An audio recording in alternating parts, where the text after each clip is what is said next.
Merci Seigneur pour ta présence, parce que ce qui donne un sens à cette soirée, c'est que tu sois là.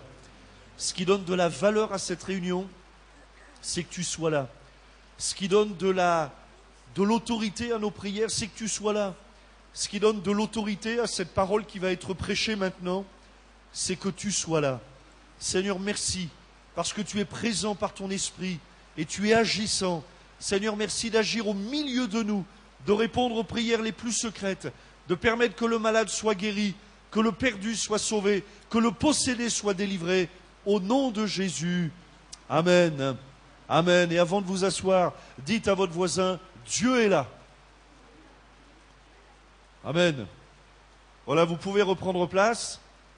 Une joie de vous revoir. J'espère que vous avez passé de bonnes fêtes de Noël. Ça va, vous n'avez pas trop mangé? C'est l'heure du régime. Ah bah oui, hein. Quoique c'est pas fini, mais dès le mois de janvier, il faut attaquer les résolutions. Bon, mais ça c'est une autre histoire. On va continuer dans ce thème. Vous savez que j'avais commencé il y a deux mardis de cela, concernant la reconstruction de la muraille de Jérusalem. Et j'avais pris cet exemple pour cet exemple de Néhémie qui s'est mis à la tâche et qui a reconstruit cette ville de Jérusalem en commençant par les portes. Il mettait porte par porte. Et j'ai pris cette image en expliquant, et on peut faire ce parallèle avec le fait que parfois c'est indispensable de reconstruire des choses dans nos vies.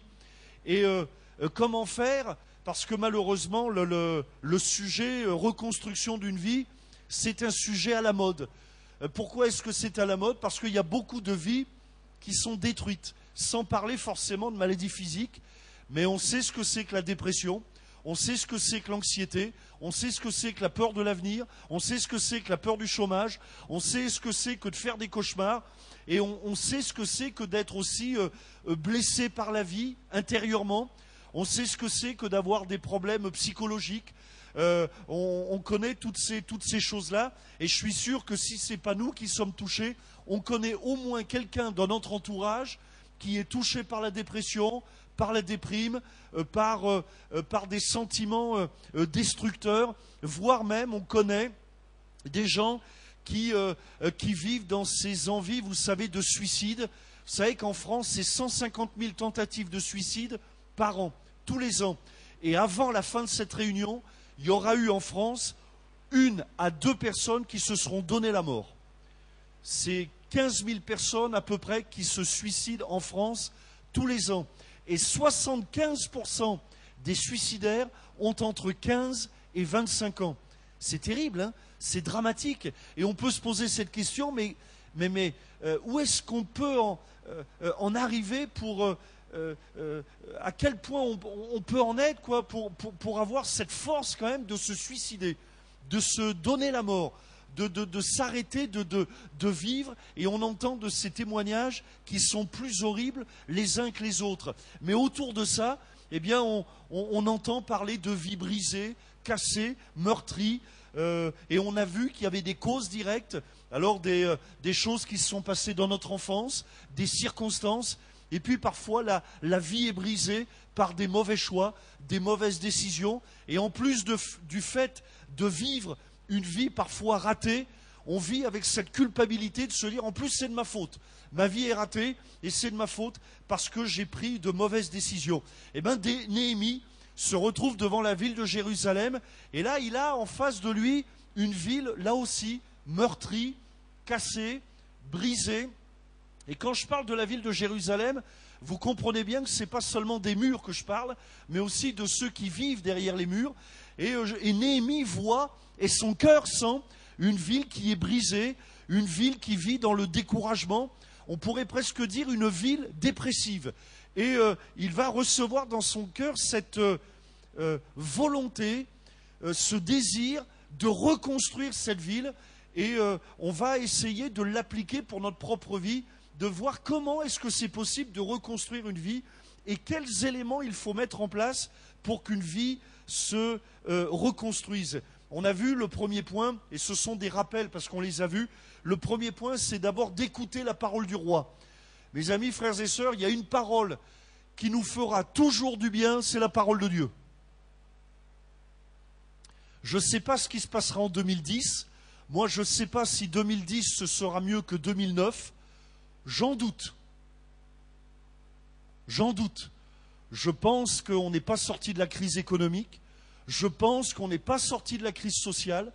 Je pense que l'essence ne va pas baisser. Je pense que les impôts ne vont pas baisser. Je pense que le chômage ne va pas disparaître du jour au lendemain.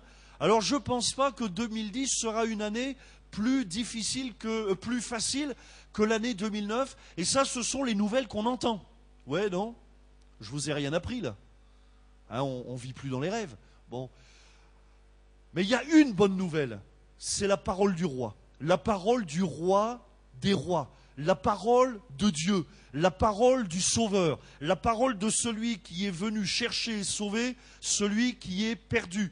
Mardi prochain, on parlera de la perdition, du fait d'être perdu. Et Néhémie, chapitre 2, verset 18, Néhémie dit « Je leur racontais comment la bonne main de mon Dieu avait été sur moi et quelles paroles le roi m'avait adressées. Ils dirent « Levons-nous et bâtissons » et ils se fortifièrent dans cette bonne résolution. Amen. Et aussi, le mot résolution, c'est le mot qui va être à la mode là dans les jours qui viennent. À partir du 1er janvier, tous, on va prendre de bonnes résolutions. Les enfants prennent la résolution de travailler à l'école. Et là, normalement, les parents, vous me bénissez. Je le redis pour que vous me bénissiez encore. Les enfants, ils vont prendre la décision, résolution irrévocable. À partir du 1er janvier, je travaillerai sans cesse. Vous voyez? Bon, après, les parents, ils vont prendre d'autres résolutions aussi. Là, vous me bénissez moins. Mais bon, c'est le temps des résolutions. Temps des résolutions. Mais la vraie question, c'est comment tenir nos résolutions. Qu'est-ce qui va donner de la force à mes décisions? Finalement, on s'aperçoit que changer d'habitude, c'est pas si facile que ça. Même dans les petites choses. Et vous remarquez, par exemple, que même là, on a tendance à s'asseoir toujours sur la même chaise. Et vous remarquez? Bon, je dis pas que c'est mal, hein. Moi, je veux que personne s'assoie sur ma chaise. Non, je plaisante. Je plaisante. C'est pas un mal. Mais on est comme ça. L'être humain, il a des habitudes. Parce que les habitudes, ça nous rassure. Ça nous rassure. On a besoin. Et j'ai remarqué que malheureux. Alors, il y a des bonnes habitudes. Puis malheureusement, il y a des mauvaises habitudes aussi. Et la question, c'est mais comment faire pour changer, pour se débarrasser de ces mauvaises habitudes? Et ça va plus loin. Parfois, mais comment faire finalement pour changer de vie? Comment faire pour que ma vie soit changée? Et le premier point, c'est de recevoir la parole de Dieu, parce que c'est la parole du roi des rois qui me donne la force d'accomplir ce que j'ai résolu dans mon cœur. Ça va? C'est la parole de Jésus qui permet aux drogués d'être délivrés de la drogue. C'est la parole de Jésus qui permet à celui qui est lié par le tabac d'être délivré du tabagisme. C'est la parole de Jésus. C'est la parole de Dieu. D'ailleurs, la Bible le dit, la foi vient de ce qu'on entend. Mais attention à ce qu'on entend. La foi ne vient pas de ce qu'on entend n'importe quoi, mais la foi vient de ce qu'on entend, et ce qu'on entend vient de la parole de Christ, de Jésus. Et donc la première chose, c'est la base, avant de mettre toutes ces portes, c'est de recevoir cette parole de vie, la parole de Dieu. Et je vous souhaite, et je me le souhaite aussi pour l'année 2010, d'être des chercheurs, des découvreurs dans la parole de Dieu, d'être des chercheurs de la parole de Dieu. Bon, vous allez dire, ouais, on l'a déjà trouvé, la parole de Dieu. Mais chercheurs dans ce sens de chercher les trésors qui sont dans la parole de Dieu. Ça va? D'aller plus loin, de creuser dans les textes, de puiser là toutes les perles que Dieu met à notre disposition. La Bible, c'est une mine d'or. Dites amen, voir. C'est une mine d'or, la Bible. Et il nous faut chercher. Et Néhémie, ce qui lui a donné de la force, c'est cette parole qui est descendue dans son cœur, et ce qui a mis en place toute cette armée de bâtisseurs finalement. Ils ont dit, et ils se sont dit, levons-nous et bâtissons, et ils se fortifièrent dans cette bonne résolution, ce qui leur a donné évidemment la force, par conséquent, d'accomplir cette bonne résolution. On a vu que la première porte, c'est la porte des brebis. La première porte à mettre en place dans une vie pour que notre vie change, c'est la porte de la décision. Est-ce que Jésus est mon Seigneur? On peut comprendre que Jésus soit notre sauveur, mais ça c'est la première étape. Il est mon sauveur, il me sauve, mais ça ne suffit pas. Pour que ma vie soit transformée, il faut que Jésus devienne mon Seigneur. Ça va? Jésus est mon sauveur, c'est-à-dire que là je comprends que Jésus s'est donné pour moi. Jésus est mon Seigneur, là je comprends que c'est moi qui me donne à Jésus. Et c'est la première porte que Néhémie va mettre en place, la porte de la décision. Ensuite, on a parlé de la porte des poissons. La porte des poissons, c'est la porte de l'engagement, d'une direction nouvelle. Les poissons, vous vous souvenez, on avait appris des choses formidables, hein. Les poissons ont des écailles. Il y en a qui sont étonnés là. Et des nageoires. Je le fais bien, hein. Des écailles et des nageoires. Des écailles pour pas que l'eau pénètre dans le poisson, et des nageoires pour permettre au poisson de nager à contre-courant, enfin, pour permettre au poisson d'aller là où il a décidé d'aller. Eh bien, la porte des poissons, c'est la porte de la décision. Je décide de marcher avec Dieu. Même si je vis dans un environnement, je ne sais pas moi, familial ou social ou géographique, hostile à ma foi, eh bien je place dans ma vie la porte des poissons. Voyez-vous, Dieu ne lira jamais la Bible à votre place. C'est à vous de prendre une décision. C'est à vous de prier. Personne ne peut prier à votre place. On peut prier avec vous, on peut prier pour vous, mais on ne peut pas prier à votre place. On peut vous donner des conseils pour lire la Bible, mais on ne peut pas lire la Bible à votre place. On peut vous donner des conseils pour vous approcher de Dieu, mais je ne peux pas m'approcher de Dieu à votre place.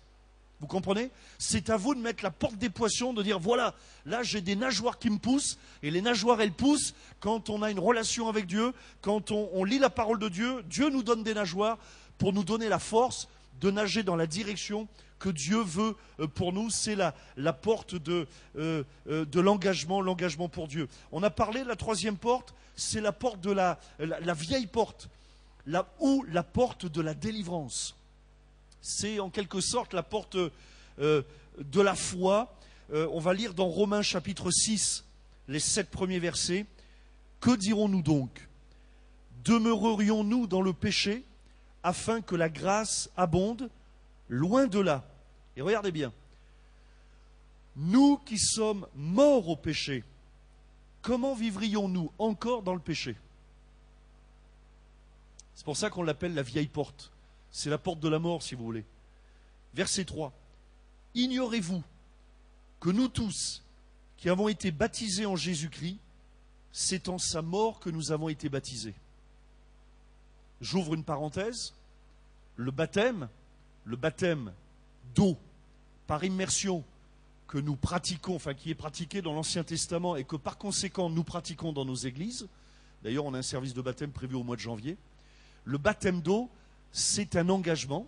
C'est l'engagement d'une bonne conscience vis-à-vis de Dieu. C'est pour ça qu'on ne baptise pas les enfants et qu'on baptise les adultes ou les jeunes adultes, parce qu'on veut baptiser des hommes et des femmes, des jeunes gens, des jeunes filles qui savent ce qu'ils font, qu'ils l'ont réfléchi, etc. Bon. Mais le baptême, c'est aussi l'image de la mort et de la résurrection. Je suis une nouvelle créature. Amen. Le diable n'a plus aucune emprise sur l'enfant de Dieu. Dis ça à ton voisin. Le diable n'a plus aucune emprise sur toi. Ça va? Alors vous devriez me dire, enfin, ou vous pourriez dire, c'est pas tout à fait vrai. Dans la réalité. Qu'est-ce qui se passe? Pourquoi est-ce que c'est pas si facile que ça? Parce que le diable est un menteur. Et il veut nous faire croire que la croix de Jésus ne suffit pas. Ça va? Mais lorsque la croix de Jésus a été plantée dans un cœur, le diable ne peut rien faire. Il peut grogner, il peut aboyer, il peut, je sais pas, faire, vous savez, à des gestes comme ça, nous faire peur, comme ça, essayer de nous faire peur. Mais il ne peut pas aller au-delà. Regardez dans le livre de Job, le diable a touché Job parce que Dieu l'a laissé faire. Mais il y avait une limite. Et il y avait une limite à ne pas franchir que le diable n'a jamais pu franchir parce que Dieu lui-même avait donné une limite. Et la limite, c'est la croix. La limite, c'est le sang de Jésus qui a été versé il y a 2000 ans à la croix du Calvaire. Et donc, c'est en sa mort qu'on a été baptisé. Verset 4. Nous avons donc été ensevelis avec lui par le baptême en sa mort, afin que comme Christ est ressuscité des morts par la gloire du Père, de même nous aussi, nous marchions en nouveauté de vie. En effet, si nous sommes devenus une même plante, on a été greffés à Jésus en fait, hein, c'est ça que ça veut dire. Par la conformité à sa mort, nous le serons aussi par la conformité à sa résurrection, sachant que notre vieil homme a été crucifié avec lui, afin que le corps du péché fût détruit, pour que nous ne soyons plus esclaves du péché, car celui qui est mort est libre du péché. Amen. Et chaque fois que le diable revient vous voir ou me voir en disant « T'es un pécheur », répondez-lui « Oui, mais pardonnez de mes péchés ».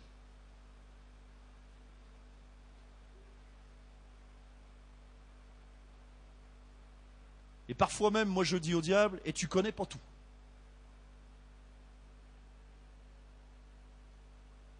Et tu connais pas tout. Mais le sang de Jésus m'a lavé de tous mes péchés. Je n'appartiens plus au royaume du diable, moi j'appartiens au royaume de Dieu. Ça c'est important, hein. C'est important de bien le réaliser, de réaliser la portée de la croix. Là où la croix est plantée, la croix est plantée. Là où le sang de Jésus a coulé, c'est propre. Encore une fois, le diable peut essayer. Le diable peut et on le sait, la grande arme du diable, c'est le mensonge, de nous faire croire que Dieu a-t-il réellement dit? Oui, oui, Dieu l'a dit. En Jésus, il y a le oui et l'amen de Dieu. Oui et amen. C'est irrévocable. La parole de Dieu, c'est irrévocable. Il y a une notion dans la crucifixion, si on se mettait d'un point de vue juridique, il y a une notion d'irrévocabilité, quoi. C'est comme ça. Il y a une décision qui a été décidée et qui s'applique. Ça va? On est, nous, enfants de Dieu, enfin en tout cas pour ceux qui ont invité Jésus à venir dans leur cœur. Donc ça, c'est la vieille porte. Et pourquoi mettre cette vieille porte? Pour nous souvenir qu'on est vainqueur. Plutôt pour nous souvenir que Jésus est vainqueur et qu'il nous rend vainqueurs. Pour nous souvenir, ne jamais oublier que c'est le diable qui a été vaincu. Jamais oublier ça. Parce que quand on l'oublie, c'est nous qui vivons comme si on était vaincus. Mais c'est le diable qui est vaincu. C'est lui qui est vaincu. Ça va? Quatrième porte. Quatrième porte, c'est la porte de la vallée. Ou la porte de la consécration. Néhémie chapitre 3 verset 13. Hanoun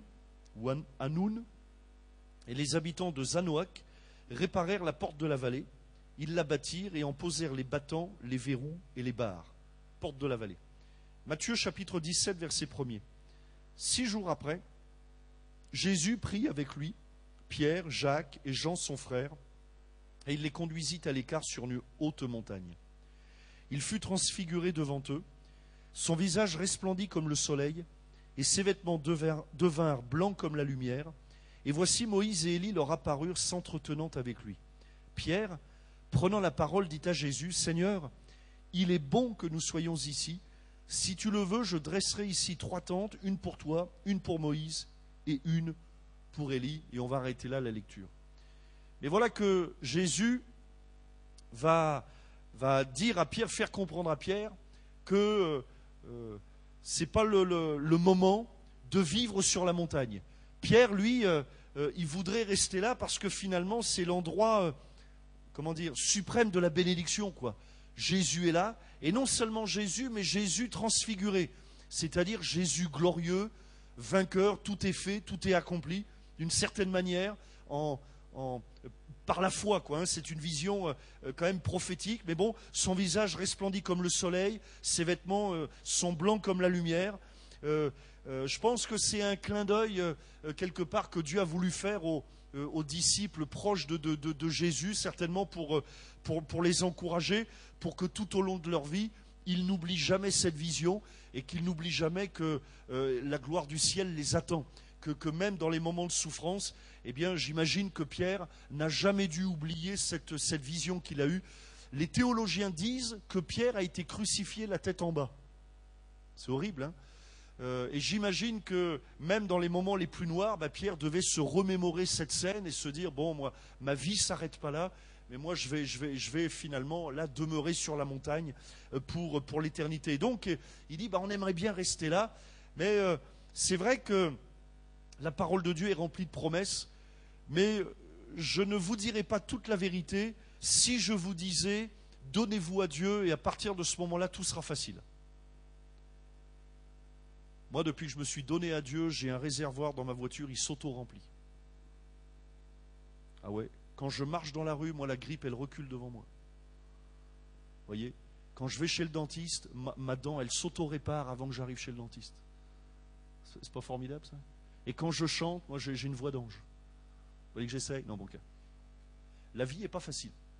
Et je serais menteur si je vous disais, ouais, donnez-vous à Dieu et tout sera facile. C'est pas vrai. Il y a des moments faciles, et puis il y a des moments difficiles, il y a des moments de soleil, et puis il y a des moments où ça va tomber fort, où le vent sera violent. Et ça, c'est la porte de la vallée, la porte de l'épreuve, la porte aussi de la consécration, c'est aussi la porte du service. L'enfant de Dieu, il vit une partie de son être est déjà dans le ciel. Ouais, parce qu'on attend le retour du Seigneur. Hein? Et d'ailleurs, la prière, on l'a chanté tout à l'heure, viens et Seigneur ne tarde pas. Hein, on aimerait bien, et même pourquoi pas que 2010 ce soit l'année du retour du Seigneur. Bon. Mais Seigneur, tarde pas trop quand même. Ne tarde pas trop parce que la vie est difficile, parce que parfois on est fatigué, bon, etc., etc. Mais bien des fois, Dieu nous dit, bon, c'est pas le moment encore d'aller sur la montagne. Parce qu'il y a encore du travail dans la vallée, des âmes à sauver. Dieu aime tellement le monde que Dieu veut donner l'opportunité au maximum d'entrer dans le salut. Et ça, c'est la porte de la consécration, la porte de la vallée, la porte où parfois, vous ou moi, passerez par des moments difficiles. Mais n'oubliez jamais que derrière toute vallée, il y a une montagne. Toujours. S'il y a une vallée, il y a une montagne. Et que nous, enfants de Dieu, on est appelés à vivre, quand le Seigneur le décidera, à vivre sur la montagne. Et ça doit nourrir notre foi, notre espérance, et c'est ce qui va nous donner de la force dans notre démarche chrétienne. La cinquième porte, c'est la porte du fumier. Bizarre, hein? Porte du fumier. Ou fermer la porte au péché. Néhémie chapitre 3 verset 14. Malkija, fils de Rékab, chef du district de Beth Akerem, répara la porte du fumier.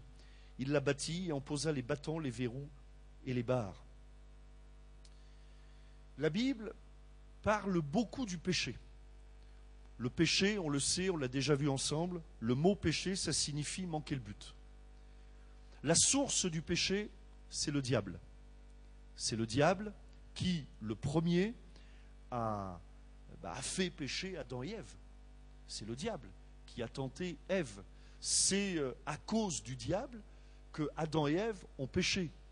Ça n'empêche pas qu'Adam et Ève sont quand même été responsables de leurs actes, mais c'est quand même la source du péché, c'est quand même le diable. Et le diable agit toujours, et il revêt deux costumes, j'ai remarqué. Il met d'abord son beau costume de tentateur, il veut nous tenter, nous faire miroiter des tas de choses, et une fois qu'on est tombé dans le péché, il revêt le manteau de l'accusateur. Une fois qu'on a succombé à la tentation, eh bien, il nous pointe du doigt en disant voilà, et il nous accuse. La Bible dit même, à propos du diable, qu'il est l'accusateur des frères. Et donc la Bible parle beaucoup du péché, de la source du péché. La Bible parle aussi des conséquences du péché. Le salaire du péché, c'est la mort. Et on s'aperçoit que la parole de Dieu est intransigeante avec le péché. Il n'y a pas comme dans certaines religions, vous savez, les péchés mortels et les péchés véniels, mais bibliquement, tous les péchés sont mortels. Tous. Tous. Et le péché est une maladie universelle qui s'est étendue à toute l'humanité. Tous les hommes ont péché. Il n'y en a pas un seul qui n'ait pas péché. Il y a un seul homme qui est marché sur la terre qui n'a jamais péché, c'est Jésus. Sorti de Jésus, il n'y en a pas un. Tous ont péché. Et vous remarquerez que le péché est attaché à nous. Par exemple, c'est plus facile de mettre la zizanie que d'apporter la paix. C'est plus facile de se mettre en colère que de se contenir. C'est plus facile de détruire que de reconstruire. C'est plus facile de rendre malade ou de se rendre malade que de guérir ou de se guérir. Enfin, d'essayer de marcher sur le chemin de la guérison, en tout cas. Et le péché est attaché à nous, donc, et le péché, souvent j'ai réfléchi à ça, mais où est-ce que le péché trouve sa force, finalement? Qu'est-ce qui fait que le péché, parfois, va être fort, va se fortifier dans la vie de quelqu'un? Parce que le péché se nourrit, et notez bien ça, de nos insatisfactions. Le péché se nourrit de nos désirs. Et j'ai remarqué que le péché veut toujours pervertir tous les désirs. Par exemple, l'amour, ça vient de Dieu. Dieu est amour. Bon. C'est Dieu qui a créé l'homme et la femme. C'est Dieu qui a pensé dans sa sagesse de combiner l'homme et la femme et d'en faire un couple. C'est Dieu. Mais voyez-vous, dès que le diable pose sa main dans le domaine du couple, il veut le pervertir. Alors ça provoque ce qu'on appelle les adultères, multipartenaires, etc., etc. Je ne veux pas trop rentrer dans les détails, mais je m'aperçois que finalement le diable veut tout pervertir, tout salir, et que le diable trouve parfois dans le cœur de l'homme de la place. Par exemple, quand l'homme n'est pas satisfait, il cherche à se satisfaire. La nature a horreur du vide. Il faut que notre cœur soit rempli. Si mon cœur est vide, ça ne va pas. Et mon cœur est rarement vide, parce qu'en général, un cœur vide, ça ne reste pas vide bien longtemps. Il faut le remplir. Et le péché, eh bien, est aussi la conséquence et destructeur. Le péché détruit toujours, en premier, le pécheur. Toujours. La première victime, alors je ne sais pas si c'est le bon terme, victime, mais bon, on va dire ça pour ce soir. La première victime du péché, c'est le pécheur. Après tout, c'est celui qui se drogue qui se détruit le plus vite. C'est celui qui s'alcoolise qui se détruit le plus vite. C'est celui qui trompe sa femme qui, lui aussi, se détruit psychologiquement, et sans parler, bien sûr, des conséquences et du couple et des enfants, etc. Mais le pécheur se détruit d'abord lui-même. Et donc la Bible met en avant les dangers du péché et nous met là. Et finalement, quand on lit bien la Bible concernant le péché, on s'aperçoit que c'est pas simple. D'abord, on a tous un problème, on est tous pécheurs. Bon. Deuxièmement, on est incapable de se sortir du péché. Bon. Finalement, on peut rentrer chez soi. Voilà, vous avez bien fait de venir. Voilà ce que la Bible dit. Et c'est pour ça que la Bible nous parle de Jésus qui est venu faire ce que nous, on ne pouvait pas faire. Le drogué, il ne peut pas se dédroguer lui-même. C'est impossible. Et je ne peux pas changer c'est comme si quelqu'un est en train de se noyer et pour se sortir de l'eau, il se prend par, vous savez, par la peau du cou. Là. Et c'est impossible. Il faut que quelqu'un d'autre le sorte de l'eau, et quelqu'un qui ne soit pas dans l'eau. Eh bien, Jésus n'est pas dans le péché. Et il est le seul capable de nous sortir de la boue du péché, parce que tous les hommes sont touchés par le péché. Et la Bible révèle le péché. Avez-vous remarqué que nos fenêtres à la maison, qui a des fenêtres à sa maison ou à son appartement? Levez la main ceux qui n'ont pas de fenêtre, parce que là, c'est embêtant. Ou alors vous vivez dans un blocos. Mais bon, levez la main ceux qui ont des fenêtres. Allez, allez, faites un effort. Là. Levez la main. Bon. Avez-vous remarqué que la nuit, nos vitres sont propres? C'est pour ça que quand ma femme elle me dit de laver les vitres, moi je le fais la nuit. Je lui montre la nuit, je regarde. Parce qu'elle ne peut rien voir. Hein, ça nous arrange bien. Et puis parfois, c'est bien arrangeant quand il pleut, qu'il y a des nuages. Parce que là, les carreaux sont propres. Mais avez-vous remarqué que dès que le soleil passe à travers les nuages, il y a une prolifération de traces de doigts. On a l'impression qu'il y a des doigts tout seuls qui se sont mis, qui se sont accrochés. Vous voyez, la lumière révèle les traces de doigts. Enfin, révèle toutes les saletés, quoi. Et révèle que finalement, nos vitres, qu'on pensait propres la nuit, moi, la maison est propre la nuit. Mais dès qu'il fait jour, on voit tout. Et bien, c'est pareil. Dès que j'ouvre mon cœur à Dieu, Dieu me montre qui je suis, montre mon péché. Alors, ce n'est pas très agréable, mais c'est le seul moyen qu'on a trouvé pour qu'ensuite on passe le balai. Dieu nous montre là où nous avons péché, et Dieu nous aide à nous débarrasser de notre péché. Ça, c'est la porte du fumier. Et puis ensuite, il y a la porte de la source. La porte de la source, c'est la porte de la sainteté. Néhémie 3,15, hein, le Shalom, la fils de Kol-Osé, chef du district de Mitzpah, répara la porte de la source. Il la bâtit, la couvrit, et en posa les battants, les verrous et les barres. Jésus est la source d'eau vive. Et lorsque Jésus rencontrera la femme samaritaine dans l'évangile de Jean, chapitre 4, verset 13, ça va apparaître à l'écran, Jésus lui répondit, « Quiconque boit de cette eau aura encore soif. » Vous voyez, la femme samaritaine, elle est au bord du puits de Jacob, et puis, comme tous les jours, elle prend de l'eau, elle remplit son vase, et donc Jésus lui dit, en gros, tu peux continuer, hein. Si tu veux, tu peux continuer à boire de cette eau, mais tu ne seras jamais désaltéré. Demain, tu seras obligé de revenir. Et après-demain, tu seras obligé de revenir. Et cette eau, elle a un effet temporaire.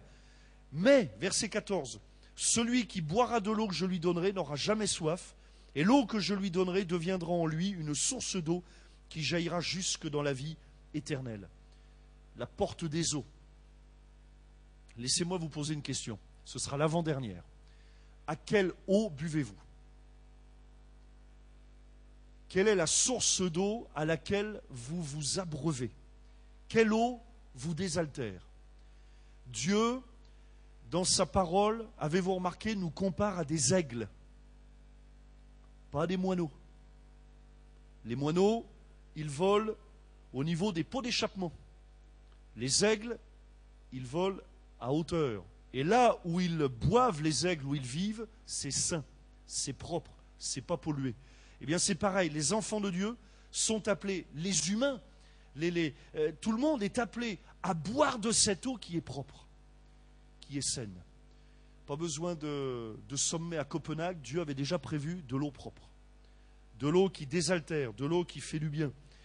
C'est Dieu qui nous relève, c'est Dieu qui nous élève. Et puis je termine, donc ça c'est la porte de la source, et puis la porte des eaux cette fois, c'est la porte de l'abondance. Dieu est riche. Dieu est riche en miséricorde. Son pardon s'applique à quiconque se repent.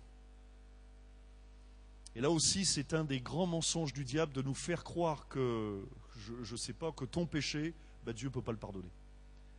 C'est un mensonge. Il y a la porte des eaux. C'est la porte de l'abondance. Là où le péché a abondé, la grâce de Dieu surabonde. C'est extraordinaire, hein? Surabonde. C'est pas que Dieu aime le péché, mais c'est que Dieu aime le pécheur par-dessus tout. Et que quoi qu'ait fait le pécheur comme péché, ça n'empêchera jamais Dieu d'aimer le pécheur. Jamais. Il suffit que le pécheur se repente de ses péchés. C'est le Dieu des exaucements. Le juste ne mendira jamais son pain. Puis je termine. Toutes ces portes, elles sont faites en bois. Et le bois nous parle de la croix. Jésus a été pendu au bois, nous dit la parole de Dieu. Il a été fait malédiction pour nous, afin de briser le pouvoir de la malédiction. Et si je veux que ma vie soit transformée, eh bien, qu'il y ait du bois dans mon cœur, qu'il y ait le bois de la croix, le bois qui a porté le corps de Jésus, le bois qui a été mouillé par le sang de Jésus, le bois qui a été abîmé par les clous que Jésus, qui ont transpercé le corps de Jésus. Voilà les portes qu'il nous faut placer dans notre cœur, porte de l'engagement, la porte de la consécration, porte de la délivrance, la porte de la foi, la porte de la source. Quelle source m'abreuve? Et puis la porte des eaux. J'aimerais vous dire que Dieu, même en 2010, si la crise continue, Dieu sera toujours aussi riche pour ses enfants. Et les enfants de Dieu n'ont pas à s'inquiéter. Jésus nous laissera même cette image et il nous dira, regardez, il y a les oiseaux là qui ne mendient pas leur pain, les oiseaux, Dieu les nourrit.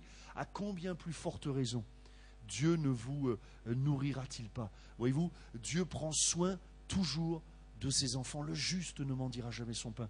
Dieu est riche en miséricorde. Il y a la porte des eaux, la porte de l'abondance. Dieu voit toujours les choses pour nous en grand. Petit, ça ne fait pas partie du royaume de Dieu. Dans le royaume de Dieu, il n'y a rien de petit.